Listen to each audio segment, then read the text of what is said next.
Good morning and नमस्कार दोस्तों, स्वागत है आप सभी का आपके अपने YouTube channel GK search engine पर। आज है 11 मई और 11 मई से रिलेटेड राजस्थान करंट अफेयर्स के जितने भी इंपॉर्टेंट क्वेश्चन हैं सभी हम इस वीडियो में डिस्कस करने वाले हैं। तो पूरा वीडियो बहुत ध्यान से देखना और वीडियो के एंड में मैं आपसे क्वेश्चन पूछूंगा जिसका आंसर आपको कमेंट बॉक्स में देना है।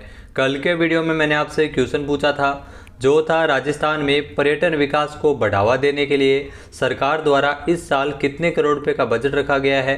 तो राजस्थान सरकार ने पर्यटन विकास कोष के लिए 1000 करोड़ रुपए का बजट है वो रखा है। ए ऑप्शन यहाँ पर बिल्कुल सही था। जिन दोस्तों ने ए ऑप्शन कमेंट बॉक्स में सही जवाब दिया था उनको हार्दिक शुभकामनाएं।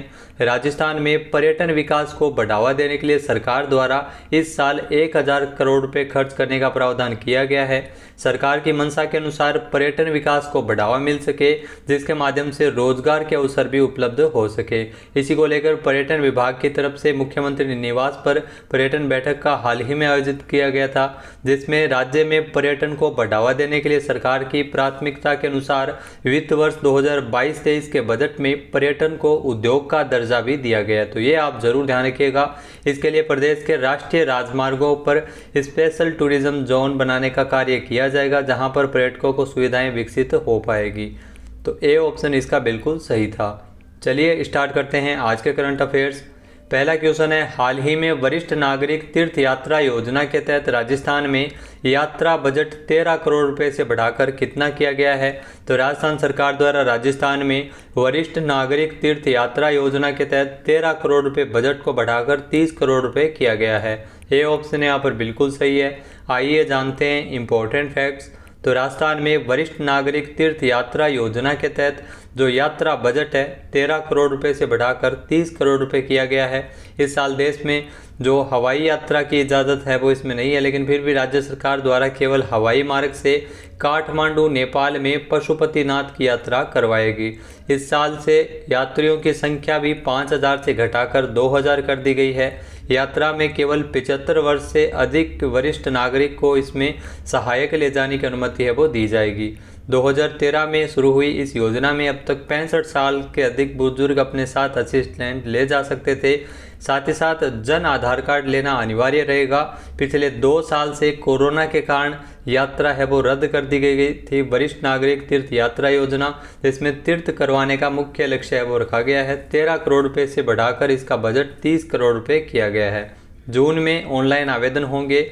बुजुर्ग जून में ऑनलाइन आवेदन कर सकेंगे और यात्रा सितंबर में शुरू होगी। इसके संबंध में देवस्थान मंत्री शकुंतला रावत ने हाल ही में समीक्षा बैठक का आयोजन किया था। नेक्स्ट है, हाल ही में राजस्थान में राष्ट्रीय राजमार्गों पर स्पेशल टूरिज्म जोन बनाए जाने की इसके लिए योजना बनाए जाने के निर्देश किसने जारी किए हैं। तो आपको बता दें कि राजस्थान में राष्ट्रीय राजमार्गों पर स्पेशल टूरिज्म जोन बनाए जाएंगे। इसके लिए योजना बनाए जाने के निर्देश है वो सीएम अशोक गहलोत द्वारा जारी किए गए हैं। ये ऑप्शन यहाँ पर बिल्कुल सही है। आइए जानते हैं इंपॉर्टेंट फैक्ट्स। तो मुख्यमंत्री ने निर्देश दिए हैं कि राजस्थान में जो राष्ट्रीय राजमार्गों पर स्पेशल टूरिज्म जोन बनाने के लिए योजना बनाई जाए ताकि वहां पर पर्यटकों के लिए सुविधाएं विकसित हो सके। मुख्यमंत्री अशोक गहलोत ने 7 मई को मुख्यमंत्री निवास पर पर्यटन विभाग की समीक्षा बैठक को संबोधित किया था। राजस्थान के एक ब्रांड के रूप में पहचान बनाने के लिए विशेष अभियान चलाए जाने के निर्देश भी जारी किए हैं। साथ ही साथ राष्ट्रीय और अंतर्राष्ट्रीय स्तर पर व्यापक ब्रांडिंग से पर्यटन को न केवल नई पहचान मिलेगी जबकि उद्योगों को भी बढ़ावा मिलेगा। नेक्स्ट क्वेश्चन है, राजस्थान में अंतर्राष्ट्रीय स्तर के खिलाड़ी तैयार करने के लिए राज्य में कितने कोच नियुक्त किए जाएंगे। तो राजस्थान में अंतर्राष्ट्रीय स्तर के खिलाड़ी तैयार करने हेतु राज्य सरकार द्वारा राजस्थान में 500 कोच है वो नियुक्त किए जाएंगे। बी ऑप्शन यहाँ पर बिल्कुल सही है।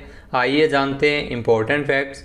तो अंतर्राष्ट्रीय स्तर के खिलाड़ी तैयार करने के लिए राजस्थान सरकार द्वारा राजस्थान में 500 कोच की नियुक्ति की जाएगी। साथ ही साथ गांवों में छिपी खेल प्रतिभाएं आगे आ सके इसके लिए स्टेट गेम्स की तर्ज पर जिला ब्लॉक स्तर पर खेलों के आयोजन करवाए जाएंगे।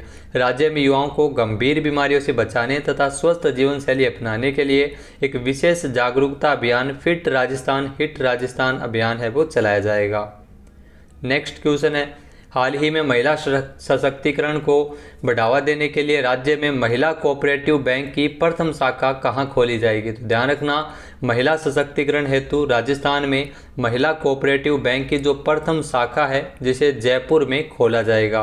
सी ऑप्शन यहाँ पर बिल्कुल सही है।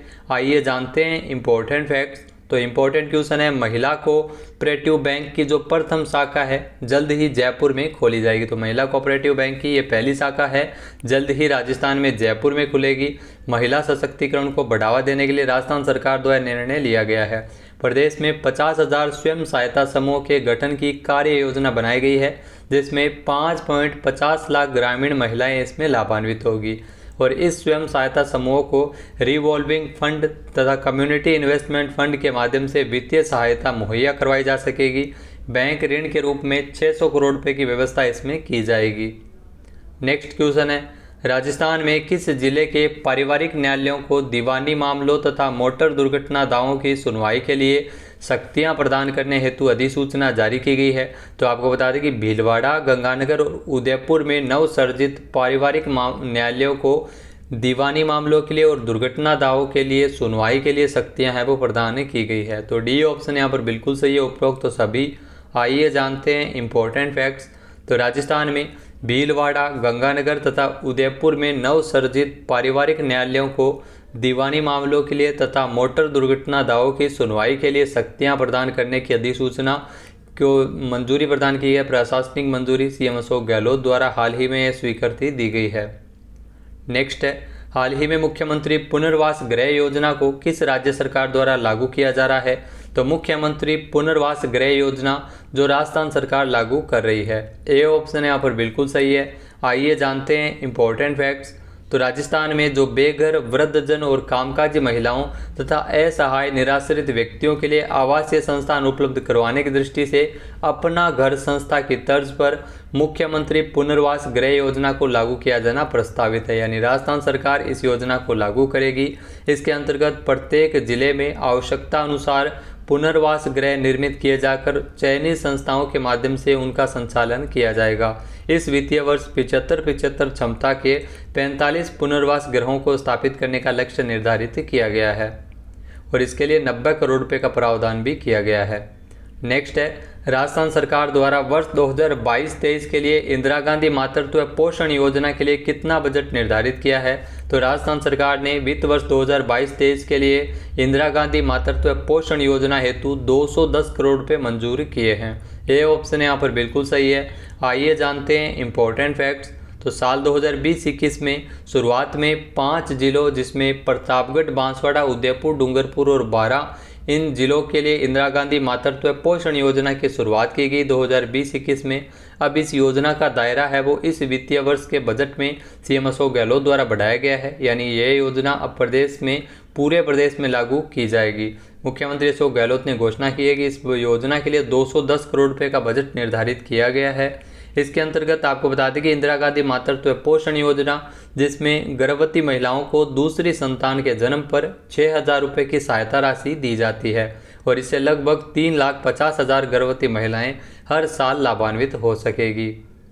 नेक्स्ट है, महिला दिवस के अवसर पर डॉक्टर अंबेडकर उत्थान परिषद की ओर से नारी गौरव सम्मान से किसे सम्मानित किया गया है? तो आपको बता दें कि महिला दिवस के अवसर पर डॉक्टर अंबेडकर उत्थान परिषद के द्वारा नारी गौरव सम्मान से नवाजा गया है सुमन शर्मा को।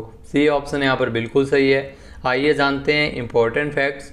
तो महिला दिवस के अवसर पर जयपुर की जो अग्रणी संस्था है डॉक्टर अंबेडकर उत्थान परिषद, उनके द्वारा समाज सेवी तथा विशेष शिक्षिका सुमन शर्मा, जिनको विशिष्ट कार्यों के लिए नारी गौरव सम्मान से सम्मानित किया गया है। सुमन शर्मा ने पिछले 12 साल से विशेष शिक्षा के क्षेत्र में ये कार्य कर रही है। 7 साल से 40 विशेष बच्चों को उनके द्वारा स्थापित उम्मीद संस्था द्वारा संचालित उम्मीद स्पेशल स्कूल तथा पुनर्वास केंद्र में विशेष शिक्षा एवं पुनर्वास के लिए किए गए कार्यों से लाभान्वित उन्होंने किया है। सुमन शर्मा राजसमंद जिले के राजसमंद ब्लॉक क्षेत्र के राजकीय उच्च प्राथमिक विद्यालय तरसिगड़ा में एक विशेष शिक्षक के पद पर कार्यरत है। इसके अलावा इन्होंने लगातार विशेष शिक्षा एवं नवाचार के माध्यम से दिव्यांग बच्चों को प्रदान की है, तो इसीलिए इनको यह पुरस्कार मिला है। नेक्स्ट है, हाल ही में किस दिवंगत फोटोग्राफर को साल 2022 के पुलित्जर अवार्ड मिला है? तो आपको बता दें कि पुलित्जर अवार्ड है वो मिला है जो दिवंगत फोटोग्राफर दानिश सिद्दीकी को। बी ऑप्शन यहाँ पर बिल्कुल सही है। जो आपको तस्वीर में दिखाई दे रहे हैं दानिश सिद्दीकी, इनको हाल ही में पुलित्जर अवार्ड है वो मिला है। आइए जानते हैं इम्पोर्टेंट फैक्ट्स। तो दिवंगत फोटोग्राफर दानिश सिद्दीकी को वर्ष 2022 के लिए पुलित्जर अवार्ड है वो दिया गया है। पुरस्कार विजेताओं में भारतीय पत्रकार अदनान आबिदी, सना इरशाद मट्टू, अमित दवे का नाम भी शामिल है। लेकिन दिवंगत फोटोग्राफर दानिश सिद्दीकी को हाल ही में मिला है पुलित्जर अवार्ड 2022 के लिए।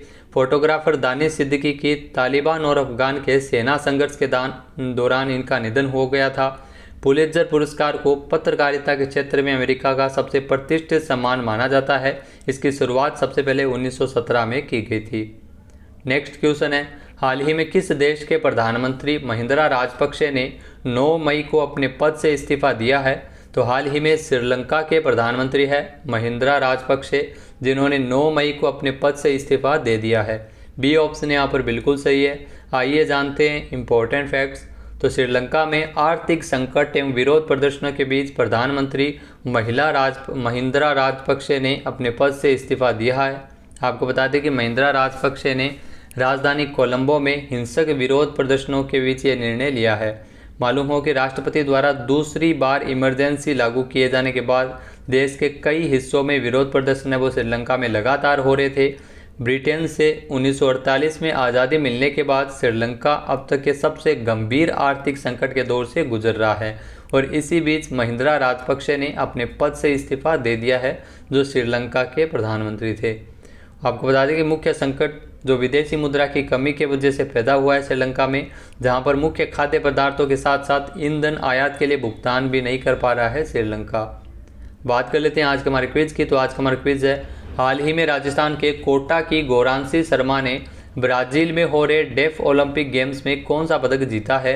एक बार फिर से सुनिएगा, राजस्थान के कोटा की गौरांशी शर्मा ने ब्राज़ील में हो रहे डेफ ओलंपिक गेम्स में कौन सा मेडल जीता है? इसका सही आंसर आपको कमेंट बॉक्स में देना है। और अगर ये वीडियो आपको पसंद आए तो इसे लाइक और शेयर ज़रूर कीजिएगा। साथ ही साथ हमारे चैनल को भी ज़रूर सब्सक्राइब करें।